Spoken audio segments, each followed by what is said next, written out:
ini perbandingan average speeds kita belum tahu di sini sih. Di Indonesia belum ada 4G kecuali kalian ke Bali. Di Bali kan lagi ada apa kan? Telkomsel bikin 4G. Nah tapi rata-rata 3G itu 244 kilobit. Ini byte bukan bit karena B-nya gede. Kilobyte per second. Jadi kalau misalnya ini per second, berarti kalian cuma boleh nge-load kali 3. Kalau kalian pengen bilang kali 2.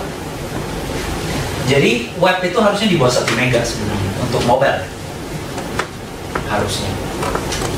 Jadi untuk mobile web itu kalian harus reduce size dari web kalian itu harus di bawah 1 mega. Kalau kalian pengen achieve yang 3 seconds terrespon. Karena connection 3G kita kurang cuma seperti ini. Lain cerita kalau misalnya kalian connect ke wifi. Wifi kan bisa lebih. Oke? Dan ini ada beberapa tips untuk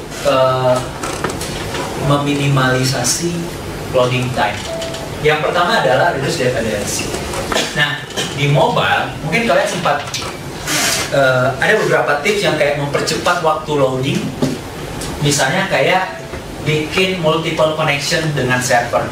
Kalau kalian pernah buka web, itu ada beberapa yang kayak kok image-nya di load dari image.blablabla.com. Padahal domainnya itu sebenarnya blablabla.com. Karena browser itu sebenarnya kayak kita memanipulasi browser. Jadi browser itu akan melakukan parallel connection, which is dia bakal narik aset dari sebuah website secara paralel kalau dia different domains. Jadi kalau kalian bikin web, terus kalian naruh image kalian di satu server dengan domain yang sama, itu dia bakal ngeloadnya itu secara serial. Jadi dia ngeload dulu HTML-nya, terus dia ngeload dulu JavaScript-nya, baru image-nya itu satu. Semuanya di-handle-nya satu. Jadi kalian bayangin, ini beres. Tapi kalian bisa ngakalin, ada banyak teknik gitu. Seperti misalnya multiple domains. Jadi dia nganggapnya, oh ini website yang berbeda, browser langsung request paralel. HTML-nya sama CSS-nya sama image-nya di load langsung bersamaan. Kalian website-nya loadingnya lebih cepat. Nah, tapi problemnya adalah, ya kalian harus pikirin, kalau di mobile, sometimes parallel connection itu nggak terlalu bagus. Kenapa? Karena ini kan processing power-nya beda sama desktop. Walaupun sekarang ada yang 4 core gitu kayak Nexus. Tapi kita harus perhatiin. Jadi kalian harus testing, mastiin yang mana yang paling pas. Terus yang berikutnya adalah image dimension. Kalau kalian lihat responsive, sampai saat ini responsive design itu biasanya dia ada satu image di sini, terus pada saat dibuka di tablet dia kayak gini, terus dibuka di iOS, dibuka di handphone dia kayak gini. Padahal itu sebenarnya image yang sama. Kalian tahu nggak? Ini satu ukuran gini yang which is satu layar monitor minimal 1280 untuk sekarang rata-rata screen. Itu paling nggak ukuran segini itu bisa hampir 1 mega. Satu image gini aja, ini kan image-nya udah banyak. Jadi kalau di desktop, website yang model-model kayak gini itu bisa sampai 2-3 mega. Which is, kalau misalnya kalian buka pakai mobile, ya kalian udah hilang customer tuh 40%. Nah, sekarang lagi ada teknik dibilangnya responsive image.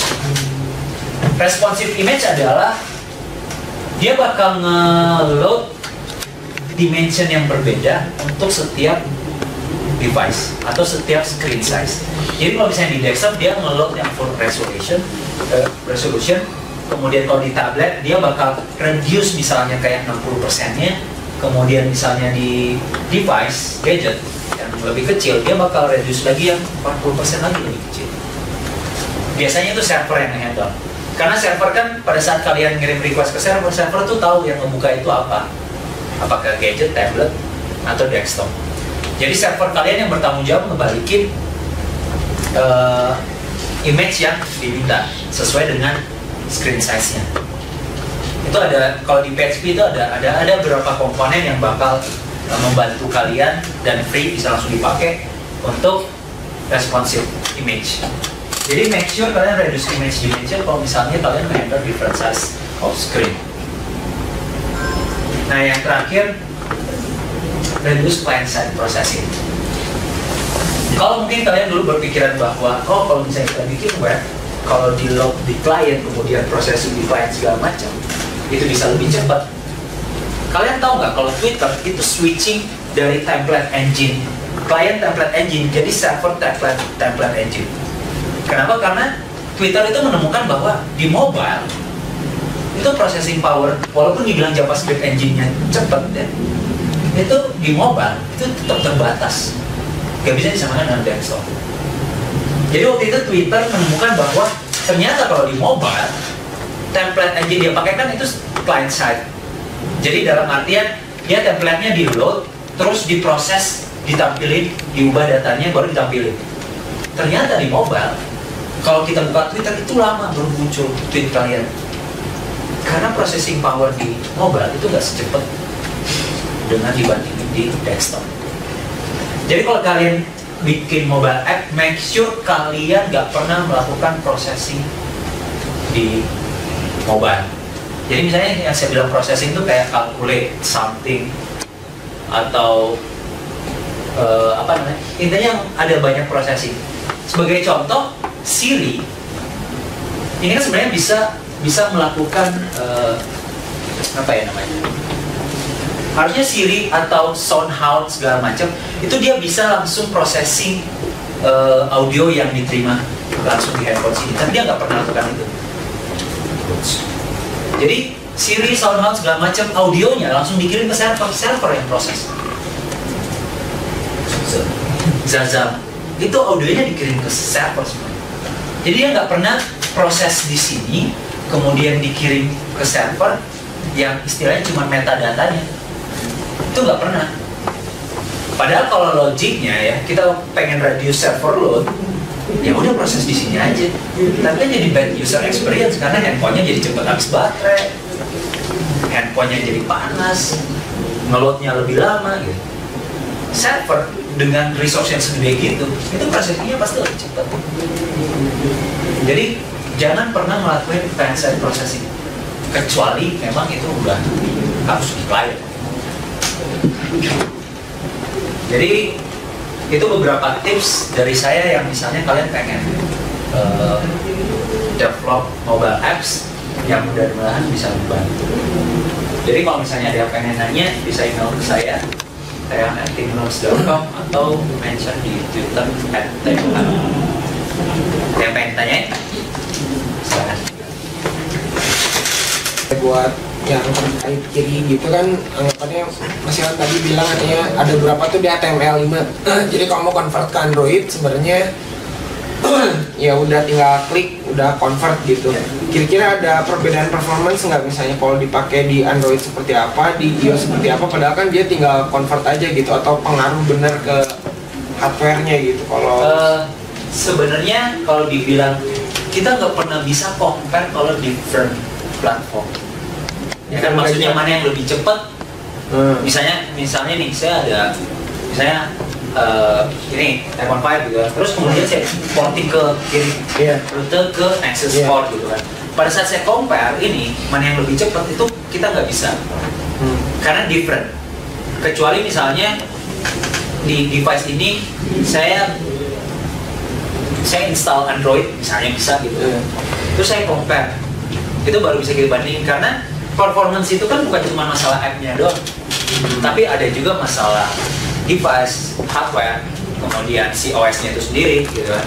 Nah, tapi kalau misalnya kita compare dengan web aplikasi yang serupa, antara itu dibikin native di Android sama yang saya porting tadi dengan fungsi yang sama, itu nggak akan kerasa untuk user biasa. Feel native aja. Karena komponen UI-nya semuanya itu juga native, sama aja dengan kita bikin dengan menggunakan Java. Kayak gitu. Jadi nggak terlalu kerasa bedanya. Terus, dan kalau misalnya kalian pakai accelerator, biasanya kalau kalian pengen langsung porting, biar langsung porting, make sure kalian nggak pakai UI native dari iOS. Karena ada beberapa UI komponen di accelerator yang cuma bisa pakai di iOS. Misalnya navigation window. Navigation window tuh kayak, kalau kalian pernah lihat, nah navigation window itu kalau di iOS itu kayak gini, di atas tuh ada setting back. Kalau di Android kan dia sesimpel button back yang di bawah kan.